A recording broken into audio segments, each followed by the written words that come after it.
Capítulo 5. Passadas estas coisas, havia uma festa dos judeus e Jesus subiu para Jerusalém. Ora, existe ali, junto à porta das ovelhas, um tanque chamado em hebraico Betesda, o qual tem 5 pavilhões. Nestes jazia uma multidão de enfermos, cegos, coxos, paralíticos, esperando que se movesse a água, porquanto um anjo descia em certo tempo agitando-a. E o primeiro que entrava no tanque, uma vez agitada a água, sarava de qualquer doença que tivesse. E estava ali um homem enfermo havia 38 anos. Jesus, vendo-o deitado e sabendo que estava assim há muito tempo, perguntou-lhe: Queres ser curado? Respondeu-lhe o enfermo: Senhor, não tenho ninguém que me ponha no tanque quando a água é agitada, pois enquanto eu vou, desce outro antes de mim. Então lhe disse Jesus: Levanta-te, toma o teu leito e anda. Imediatamente o homem se viu curado e, tomando o leito, pôs-se a andar. E aquele dia era sábado.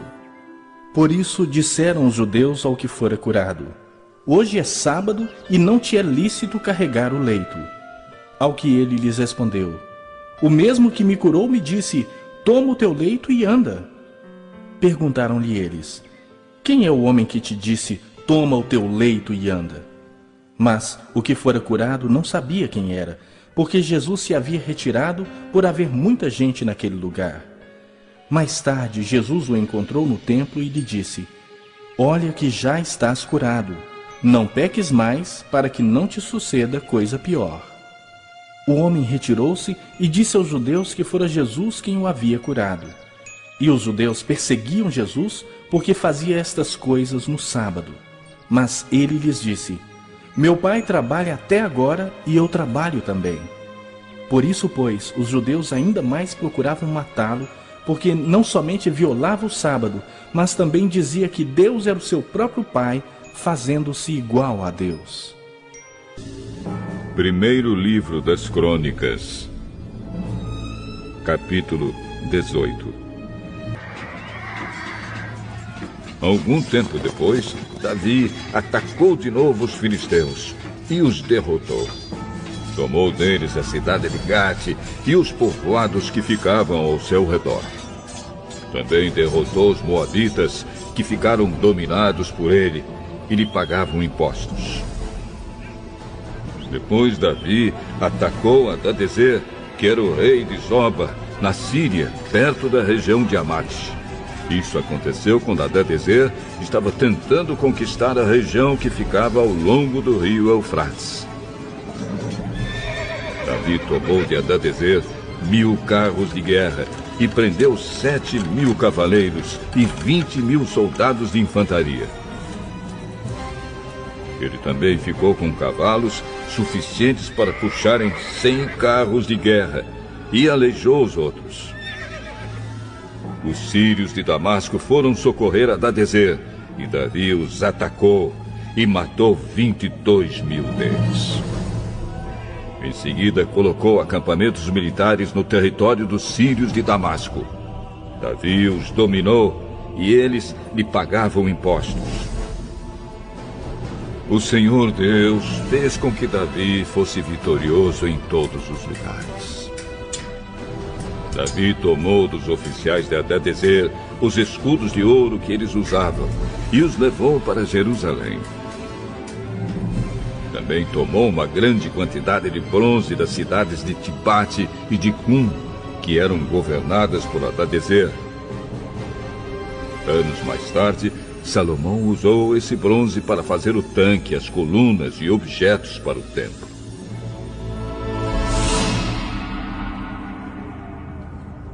O rei Toi, da cidade de Amate, soube que Davi tinha derrotado todo o exército de Hadadezer. Então mandou seu filho Jorão para cumprimentar Davi e para lhe dar os parabéns por ter vencido Hadadezer. Acontece que Toi havia lutado muitas vezes contra Hadadezer. Jorão levou para Davi objetos de prata, de ouro e de bronze. E o rei Davi os separou para serem usados na adoração a Deus, o Senhor, juntamente com a prata e o ouro que tinha tomado dos povos que havia conquistado, isto é, os Edomitas, os Moabitas, os Amonitas, os Filisteus e os Amalequitas. Abisai, cuja mãe se chamava Zeruia, derrotou os Edomitas no Vale do Sal e matou 18.000 deles. Ele colocou acampamentos militares em todo o país de Edom, e o povo dali ficou debaixo do domínio de Davi.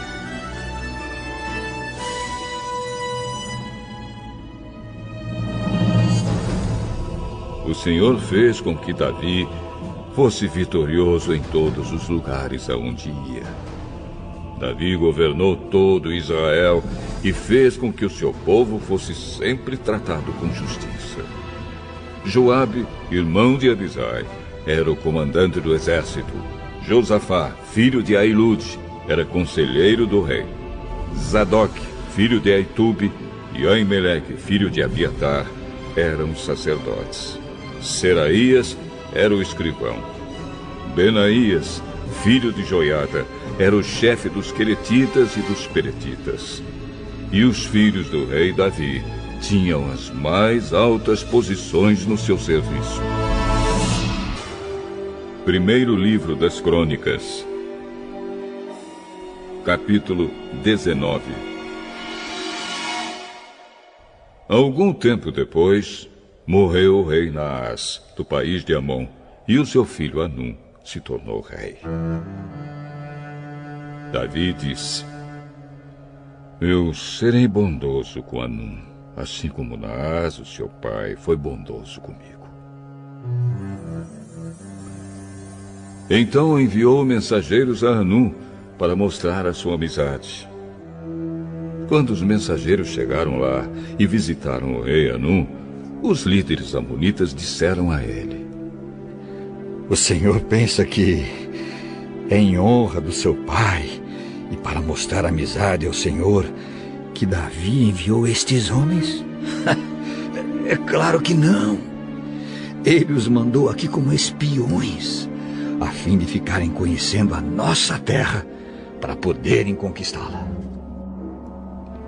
Então Anum pegou os mensageiros de Davi, raspou a barba deles, cortou as suas roupas até a altura das nádegas e os mandou embora. Eles ficaram tão envergonhados que não tinham coragem de voltar para casa. Quando Davi soube disso, mandou-lhes dizer que ficassem na cidade de Jericó e que só voltassem quando as suas barbas tivessem crescido de novo. O rei Anum e os amonitas compreenderam que tinham feito de Davi um inimigo. Por isso, contrataram na Mesopotâmia e em Macá e Zoba, na Síria, carros de guerra e soldados de cavalaria. Pagaram para isso mais de 34.000 quilos de prata. Os 32.000 carros de guerra que eles haviam contratado e o exército do rei de Macá foram e acamparam perto da cidade de Medeba. Os amonitas também saíram de todas as suas cidades e se aprontaram para a guerra. Quando Davi soube disso, enviou contra eles Joabe e todo o exército israelita. Os amonitas saíram e tomaram posição na entrada de Rabá, a sua capital. E os reis que haviam ido ajudá-los tomaram posição em campo aberto. Joabe viu que as tropas inimigas atacariam pela frente e por trás. Então escolheu os melhores soldados de Israel e os colocou de frente para os sírios. Deixou o resto das suas tropas debaixo do comando do seu irmão Abisai, que as colocou de frente para os amonitas. E Joabe disse a Abisai: Se você perceber que os sírios estão me vencendo, venha me ajudar. E se os amonitas estiverem vencendo você, eu irei ajudá-lo. Seja corajoso. Vamos lutar com firmeza pelo nosso povo e pelas cidades do nosso Deus. E que seja feita a vontade de Deus, o Senhor. Então Joabe e os seus soldados avançaram para atacar, e os sírios fugiram. Os amonitas viram os sírios fugindo, e aí eles também fugiram de Abisai e voltaram para dentro da cidade. Então Joabe voltou para Jerusalém.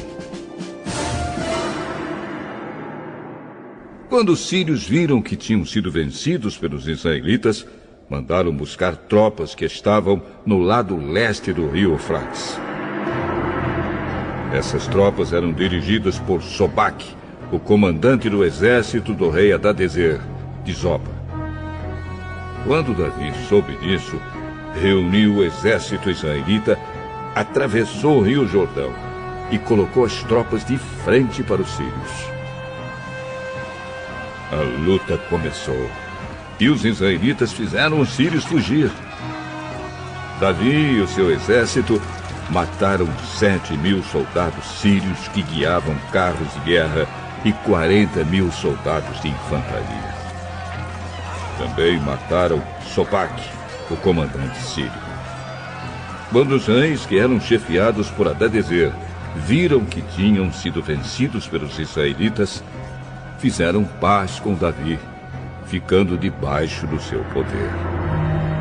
E os sírios nunca mais quiseram ajudar os amonitas.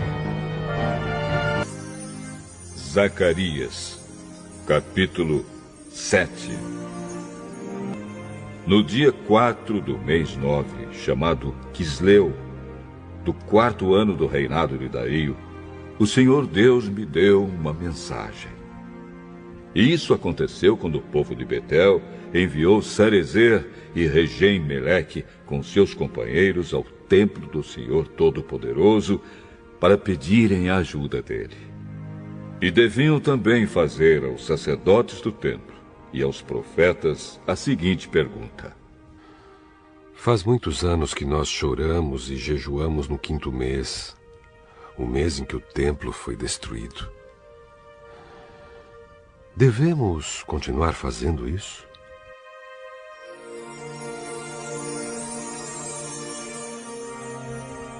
Então o Senhor Todo-Poderoso falou comigo e mandou que eu dissesse o seguinte ao povo e aos sacerdotes: Já faz 70 anos que vocês choram e jejuam no 5º mês e também no 7º. Mas não é em minha honra que vocês fazem isso. E quando comem e bebem, é só para satisfazer os seus próprios desejos.